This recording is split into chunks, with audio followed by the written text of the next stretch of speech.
Selamat sore. Ini suaranya lebih kerasan saya ya. Shalom.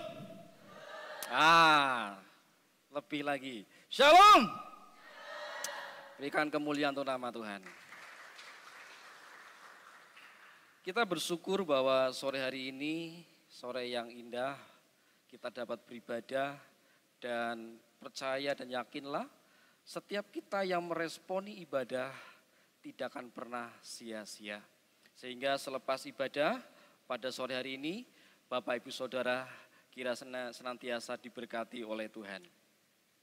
Bapak Ibu dan Saudara terkasih, kita akan lihat kebenaran firman Tuhan yang terambil di dalam Efesus pasal 4. Efesus pasal 4 ayat 1 sampai ayat 13 akan menjadi perenungan kita pada saat sore hari ini. Efesus pasal 4, sampun kebanggis doyo. Sudah ya? Untuk menghormati kebenaran firman Tuhan, perkenankan saya mengundang Bapak Ibu Saudara sama-sama berdiri.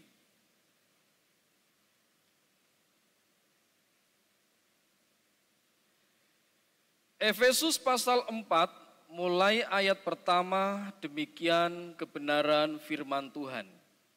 Sebab itu, aku menasihatkan kamu, aku orang yang dipenjarakan karena Tuhan, supaya hidupmu sebagai orang-orang yang telah dipanggil berpadanan dengan panggilan itu. Hendaklah kamu selalu rendah hati, lemah lembut dan sabar. Tunjukkanlah kasihmu dalam hal saling membantu, dan berusahalah memelihara kesatuan roh oleh ikatan damai sejahtera.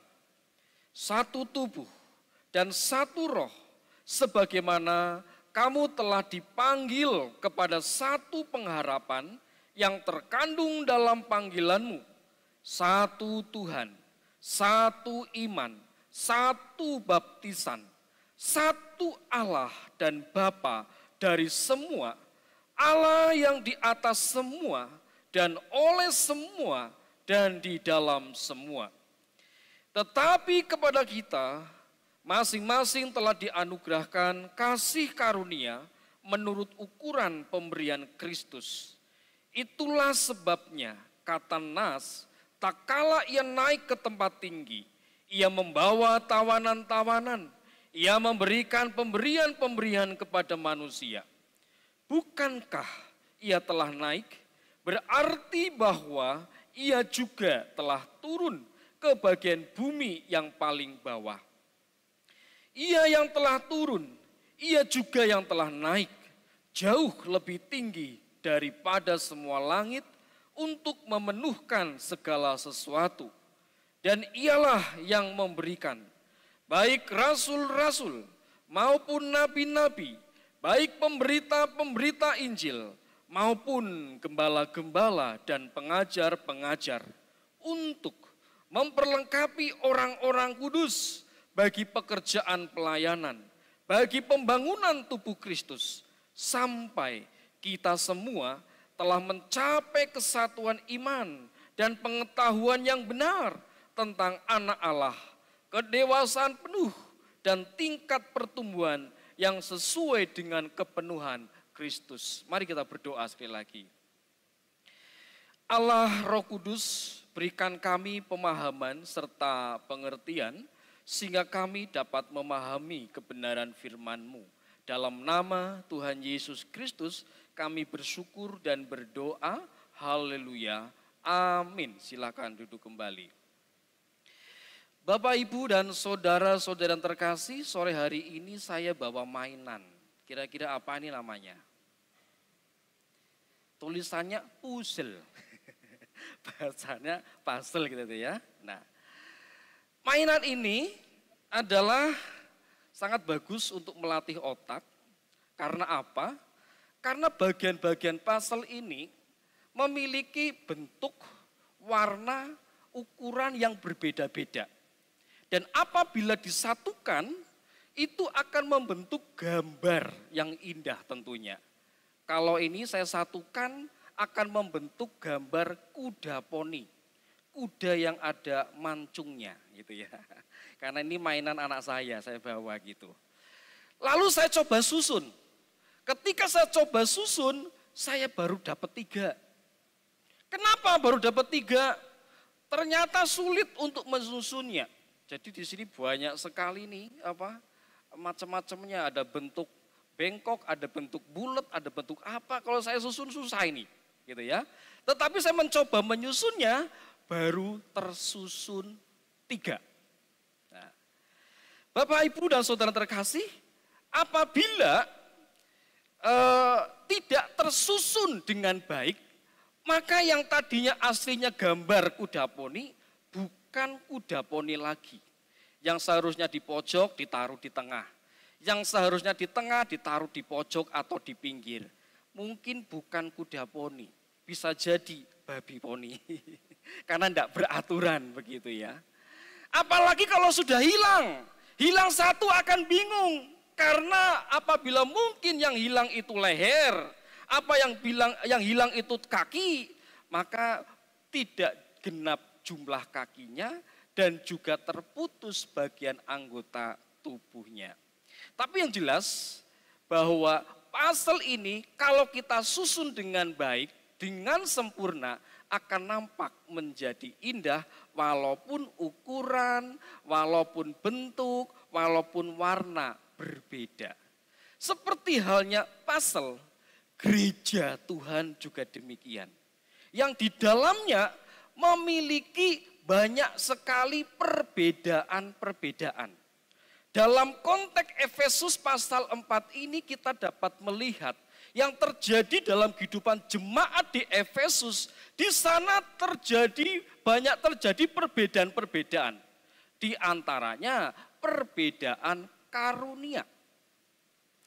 Di situ dijelaskan ada karunia rasul-rasul, ada nabi-nabi, ada pemberita Injil, ada gembala, demikian juga pengajar. Selain perbedaan karunia, juga ada perbedaan latar belakang sosial. Ada orang Yahudi, ada orang non-Yahudi. Selain perbedaan latar belakang sosial, tentunya karakter, sifat, dan lain-lain. Perbedaan-perbedaan ini Tuhan izinkan tentunya untuk adanya kesatuan. Sebagai tubuh Kristus. Walaupun berbeda, Tuhan mengendaki adanya kesatuan roh sebagai tubuh Kristus. Jadi, perenungan yang pertama, seperti halnya pasal yang berbeda, bentuk, ukuran, dan macam-macam. Demikian juga gereja, memiliki karunia, memiliki latar belakang, memiliki sesuatu yang beragam. Tetapi kalau itu disusun, dibentuk menjadi sebuah keindahan dalam gereja Tuhan. Dibentuk menjadi sesuatu yang sangat bagus untuk kemuliaan nama Tuhan. Dalam konteks saat ini tentunya di berbagai gereja, ya, ada yang talentanya musik, ada yang talentanya tamburin, ada yang mungkin hanya bisa menerima tamu, atau mungkin hanya yang bisa berdoa, atau mungkin hanya yang bisa aktif. Tetapi Tuhan menghendaki bahwa kesatuan di dalam gereja itu terus dijaga. Tidak ingin bahwa menjadi terpecah-pecah. Amin Bapak Ibu. Tidak bisa dipungkiri, untuk menjadi satu kesatuan roh, itu tidak gampang. Berbeda ketika saya menyusun pasal ini. Ini benda mati. Saya bolak-balik, saya putar kanan, saya putar kiri, diam, tidak marah. Tetapi kalau di gereja dengan perbedaan-perbedaan tadi, kita coba mungkin menasehati, kita juga mungkin mengarahkan, mungkin bisa jadi marah dan mutung. atau ngambek. Jadi tidak gampang untuk membentuk, untuk mengarahkan sesuatu yang berbeda menjadi sebuah satu kesatuan roh yang Tuhan kehendaki dalam kehidupan kita sekalian. Oleh karena itu tidak bisa dipungkiri, penting sekali kalau kesatuan roh ini memerlukan peran daripada Roh Kudus. Karena setiap orang itu punya kehendak, punya keinginan, punya pola pikir, punya keinginan yang berbeda-beda. Kita coba nasihati, kita coba arahkan, kadang-kadang tidak gampang. Yang terjadi kadang menjadi sebuah perselisihan. Merasa aku dikekang, merasa aku diganggu kenyamanannya, dan lain-lain.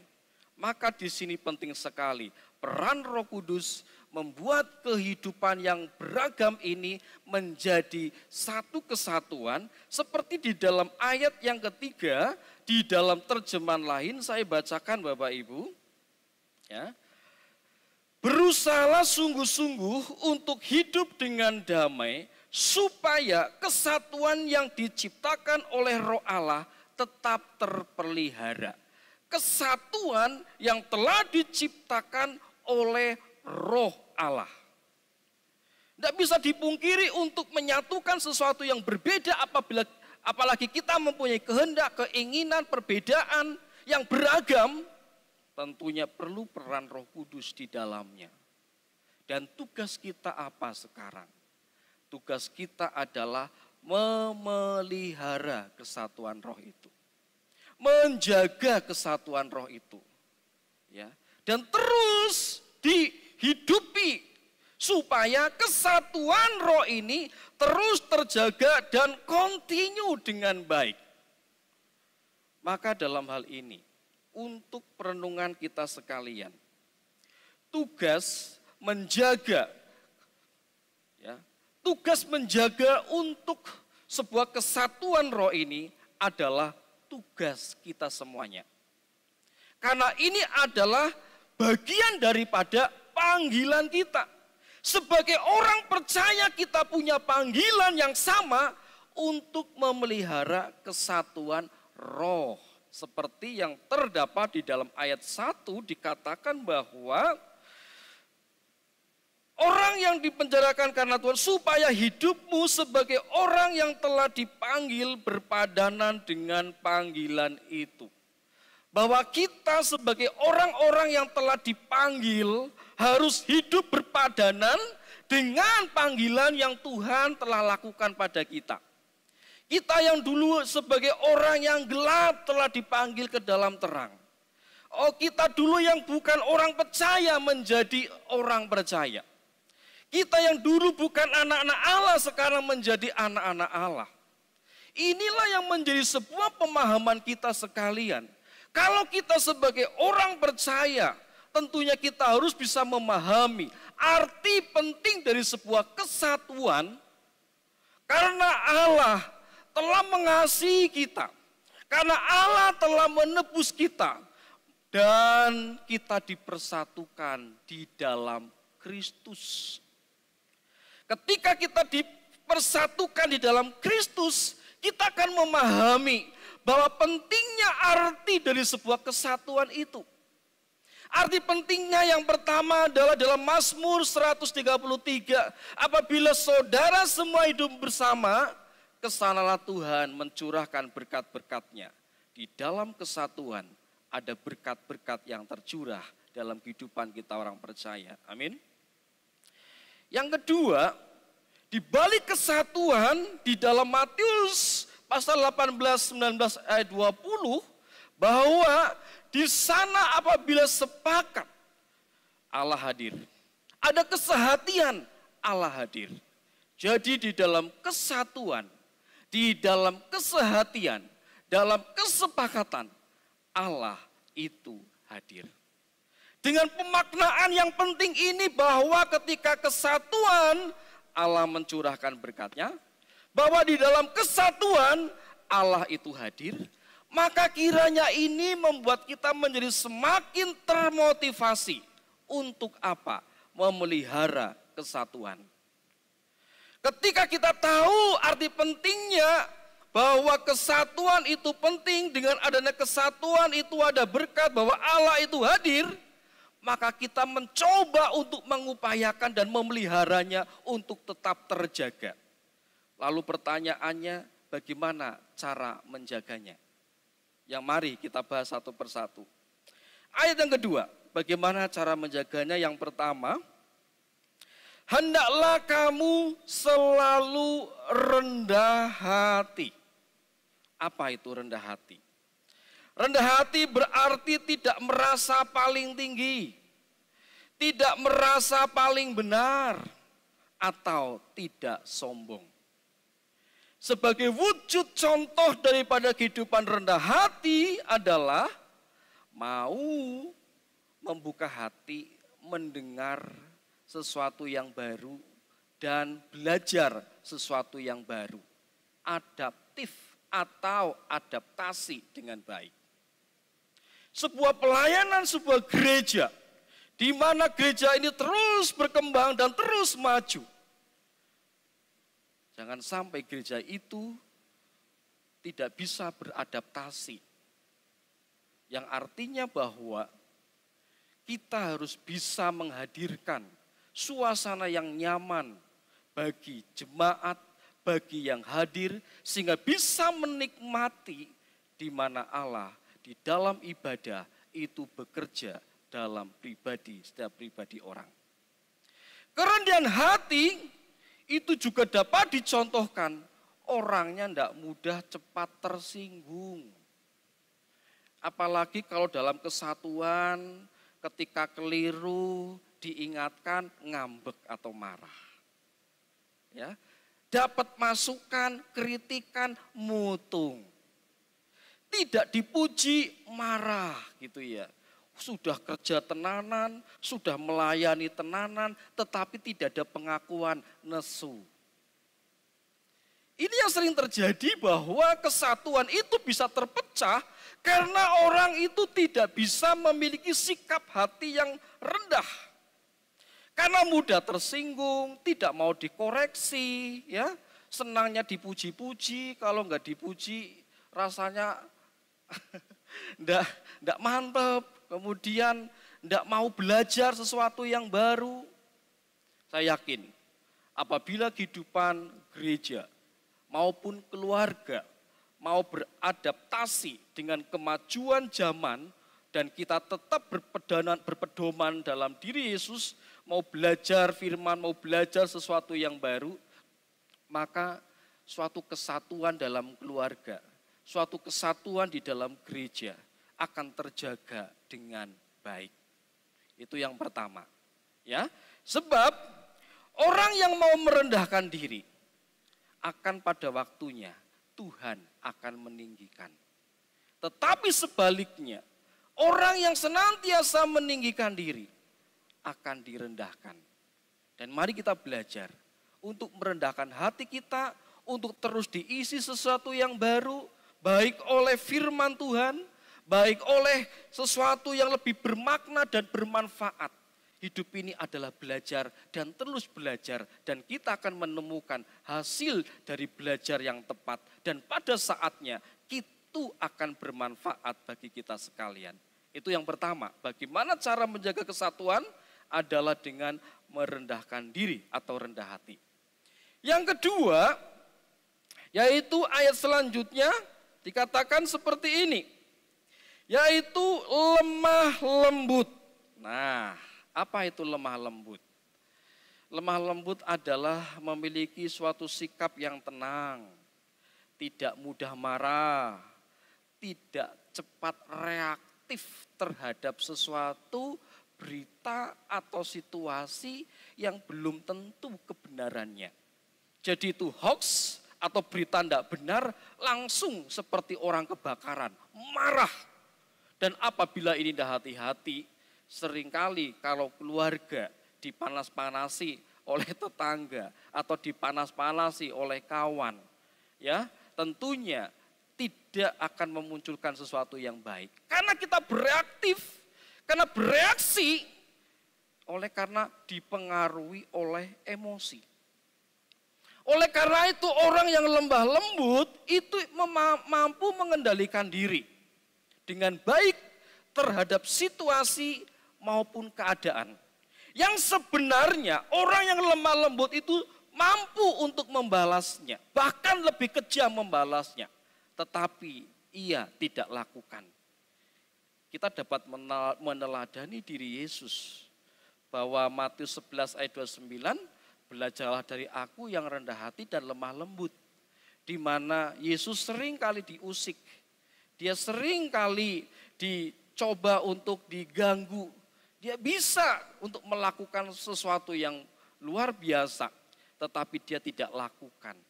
Itu lemah lembut. Ya, artinya bahwa mungkin kita sering kali sebagai suatu komunitas, kita seringkali mungkin diganggu, kita mungkin seringkali direndahkan, kita mungkin seringkali dilecehkan, digosipkan, atau sesuatu yang tidak baik kita terima. Dan sebenarnya kita mampu membalasnya, bahkan 2 kali lipat kita membalasnya. Tetapi ketika Bapak Ibu Saudara tidak melakukannya, berarti Bapak Ibu Saudara adalah orang yang lemah lembut. Orang yang lemah lembut akan memiliki bumi. Orang yang lemah lembut akan memiliki sesuatu yang baik dalam hidupnya. Ngaten nggih? Itu kedua, bagaimana cara kita menjaga kesatuan roh. Yang ketiga, yaitu sabar. Nah, sabar. Apa itu sabar? Panjang hati. Kalau orang Jawa, ususe dawa. Ya. Tidak cepat marah. Tidak bisa digoyahkan oleh keadaan dan mampu mengendalikan diri dengan baik. Itu sabar. Dan orang yang sabar itu sangat bijak di dalam mengambil sebuah keputusan. Karena dengan sabar orang itu bisa tetap eksis. Misalnya begini Bapak Ibu, tentunya ketika Bapak Ibu berkeluarga dengan perbedaan-perbedaan usia, latar belakang, sosial, atau ekonomi, kadang-kadang seringkali terjadi pertengkaran setiap hari. Kalau tidak sabar, tangan bisa melayang. Maksudnya sering terjadi kekerasan rumah tangga gitu ya. Kalau tidak sabar, maka terjadi perceraian. Kalau dalam gereja sama juga. Kalau tidak merasa dipuji, kalau enggak merasa diakui, ya, terus kemudian sering dikasih masukan dan itu sebagai sesuatu kritikan yang pedas. Kalau enggak sabar, cepat mutung enggak mau pelayanan lagi, cepat mutung enggak mau ke gereja lagi, cepat mutung enggak mau untuk terlibat lagi kegiatan gereja. Tetapi orang yang sabar itu akan membuat kita eksis terhadap sesuatu yang Tuhan percayakan kepada kita. Seperti halnya kalau mahasiswa Stefa sabar, pasti nanti 4 tahun, 5 tahun juga selesai. Ya, demikian juga Bapak Ibu Saudara, kalau di dalam pekerjaan mungkin juga ada namanya perbedaan pendapat, merasa juga dikadalin gitu ya, tetap sabar. Karena dengan bekerja itu juga menjadi berkah bagi keluarganya. Ya, yang berjualan, yang berdagang, mungkin juga banyak saingannya. Tetapi kalau kita tetap sabar untuk tetap bekerja secara dengan optimis, demikian juga nanti juga akan membaik atau baiklah. Ini sebuah pengalaman pribadi saya 2009 pelayanan di Susuan gitu ya. Pelayanan di desa di Alaska sana, Alaskaret, Susuan. Kalau saya tidak sabar, mungkin tidak sampai tahun 2025. Berarti kurang lebih sudah 17-an tahun saya pelayanan di Susuan sana. Jadi buah daripada kesabaran, orang itu akan belajar eksis terhadap sesuatu yang Tuhan percayakan kepada kita. Ingat, kalau kita mau setia dalam perkara kecil, Tuhan akan memberikan perkara-perkara yang besar. Mungkin saat ini dalam kehidupan gereja dan berjemaat, Mungkin kita hanya baru bisa dijadwal untuk membaca ayat. Atau mungkin kita baru dijadwal untuk mengedarkan kantong persembahan. Atau mungkin kita baru bisa dijadwal sebagai penerima tamu. Tetapi kalau kita setia melakukannya, besar atau kecil apapun beragam pelayanan, dengan cinta Tuhan akan melihat bahwa engkau setia dalam perkara kecil dan engkau siap untuk menerima sesuatu yang besar daripada Tuhan. Amin. Jadi yang ketiga, bahwa penting sekali untuk menjaga kesatuan roh dengan sabar. Maka gereja tetap eksis, keluarga tetap eksis, pekerjaan tetap eksis. Karena kita belajar untuk bisa mengendalikan keadaan. Ya, ada orang Jawa mengatakan sabar itu subur, yang artinya seperti saya ini. Orang sabar, saya gemuk gitu ya. Nah, yang selanjutnya untuk menjaga kesatuan roh yaitu menunjukkan kasih di dalam ayat selanjutnya. Tunjukkanlah kasihmu dalam hal saling membantu. Jadi untuk menjaga kesatuan roh, kasih itu tidak hanya sekedar slogan. Wah, slogannya manis sekali. Aku mengasihi, karena itu hukum kasih ya. Kalau hukum kasih yang pertama, kasih Tuhan. Kalau yang kedua, kasihlah sesama manusia, seperti dirimu sendiri.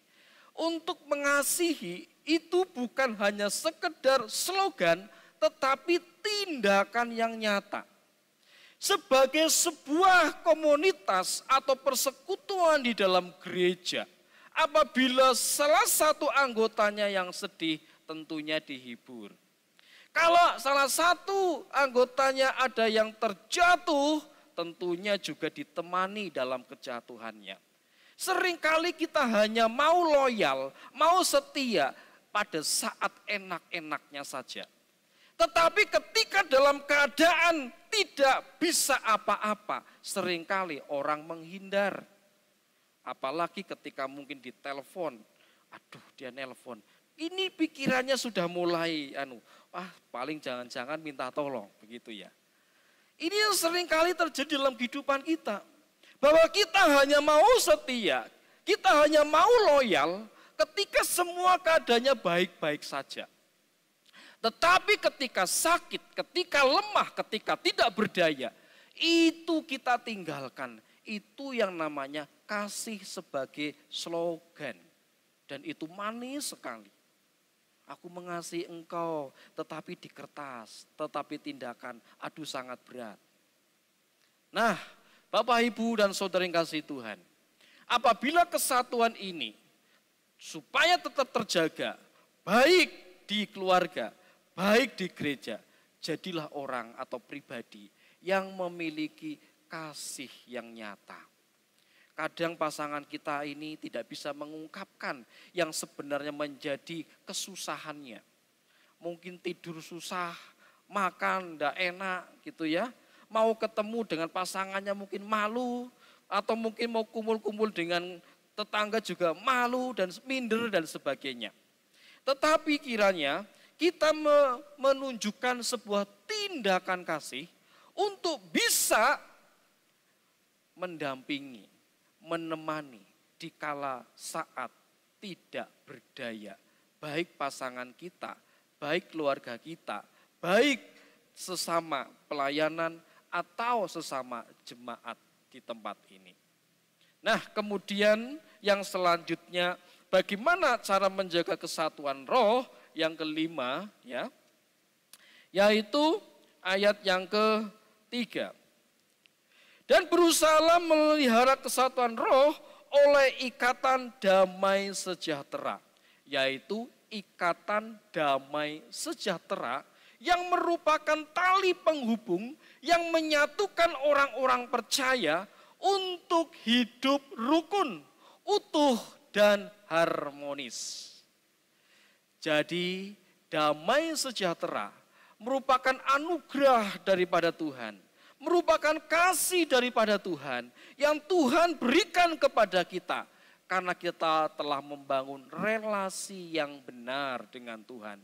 sebagai satu tubuh, satu roh, satu Tuhan, satu Allah, satu Bapa, Allah yang di atas semua dan oleh semua dan di dalam semua. Yang artinya relasi kepada Allah yang tepat. Karena background daripada keagamaan di Efesus juga menjadi pusat penyembahan Dewi Artemis, di mana dewa ini merupakan dewa kesuburan, dewa yang bisa mendatangkan sesuatu kebaikan. Nah, kalau hal ini menggiurkan bagi jemaat pada waktu itu, maka tidak lagi satu Tuhan, satu Bapa, tetapi ya Tuhan, ya Dewa Artemis. Nah, pada hari-hari ini, kadang-kadang ketika kita kepepet, ketika mengalami sebuah pergumulan dalam hidup, bukan Tuhan yang dicari, tetapi orang pinter, atau dukun, atau ahli feng shui, atau peramal dan sebagainya. Karena sekarang kalau kita lihat TikTok, lihat Facebook, atau lihat Google, seringkali menampilkan sesuatu ramalan-ramalan. Dan kita mencoba keberuntungan hari lahir sekian bagaimana, keberuntungan sio ini bagaimana, keberuntungan tanggal lahir ini bagaimana. Dan inilah yang menjadi sesuatu hal, bukan damai sejahtera lagi yang Tuhan berikan dalam kehidupan kita, tetapi apa? Kegelisahan. Maka seberat apapun pergumulan yang kita hadapi, tetap bangunlah relasi dengan Tuhan dengan baik. Bangunlah komunitas yang baik dengan persekutuan, dengan teman-teman, dengan rekan, dengan baik. Tentunya ikatan damai sejahtera ini sebagai tali penghubung yang mengikat kehidupan orang percaya untuk hidup rukun, untuk hidup harmonis dan utuh. Itu yang Tuhan kehendaki. Maka pada sore hari ini, bagaimana cara menjaga kesatuan roh? Yang pertama yaitu rendah hati. Yang kedua, lemah lembut. Yang ketiga, sabar. Yang keempat, kasih itu tidak slogan. Dan yang keempat, oleh ikatan damai sejahtera, bangun relasi yang baik dengan Tuhan. Niscaya kesatuan roh yang memiliki sesuatu yang penting, memiliki sesuatu yang bermanfaat, di mana dalam kesatuan Allah hadir. Di dalam kesatuan Allah memberkati. Dan di dalam kesatuan ada sesuatu yang Tuhan nyatakan di dalam kehidupan kita sekalian. Apakah sulit untuk mewujudkan kesatuan roh? Tetapi ini adalah panggilan untuk kita semua. Sebagai orang yang telah diselamatkan, sebagai orang yang telah dipanggil dari gelap menuju terang, bahwa kesatuan roh adalah tugas kita bersama. Ketika kita melakukan dan mencoba untuk mewujudkan kesatuan roh ini, maka apa yang menjadi hasil? Ya, ayat yang ke-13, ayat 13, betul 13. Sampai kita semua telah mencapai kesatuan iman dan pengetahuan yang benar tentang anak Allah, kedewasaan penuh dan tingkat pertumbuhan yang sesuai dengan kepenuhan Kristus. Sehingga kita bukan lagi anak-anak yang diombang-ambingkan oleh rupa-rupa angin pengajaran, oleh permainan palsu, manusia dalam kelicikan mereka yang menyesatkan.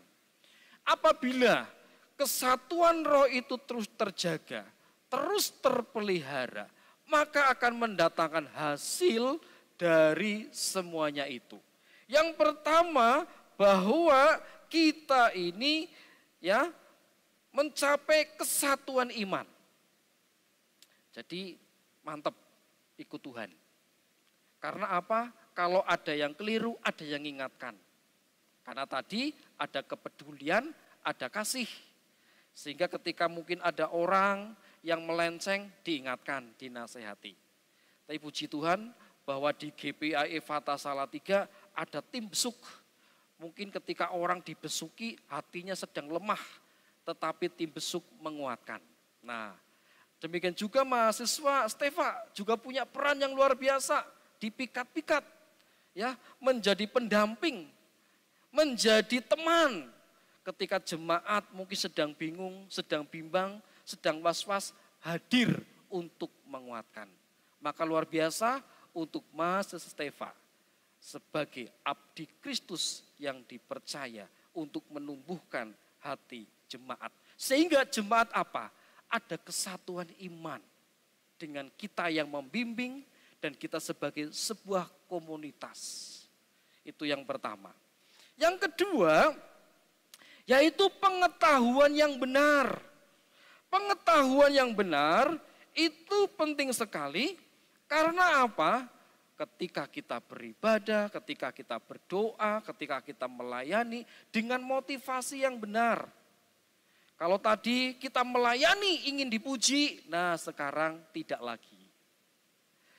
Kita ingin melayani, ingin lebih terkenal, nah sekarang tidak lagi.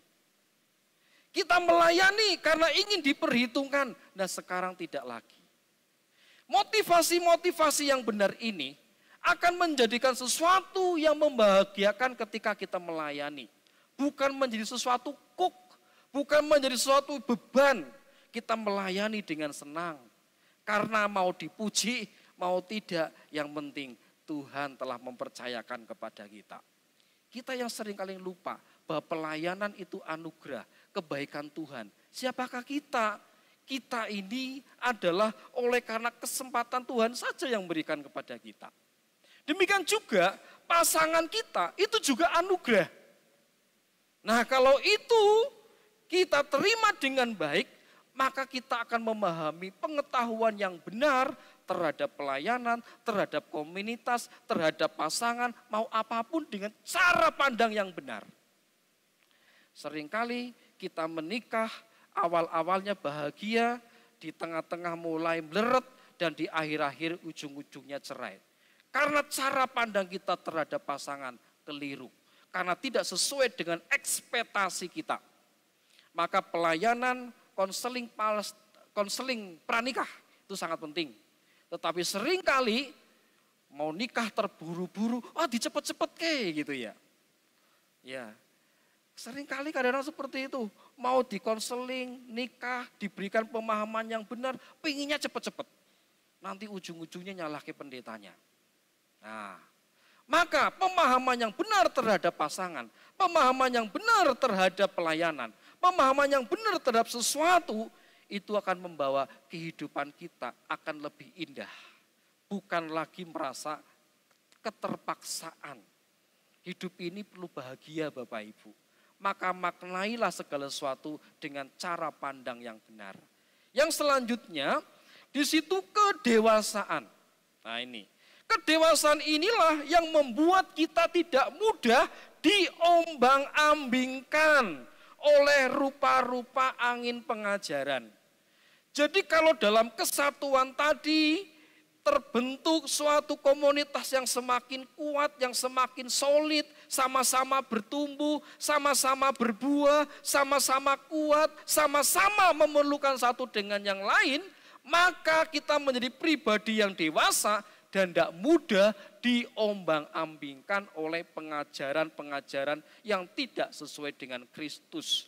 Oleh karena itu, di gereja kita ini ada wadah-wadah yang baik untuk menumbuhkan iman kita.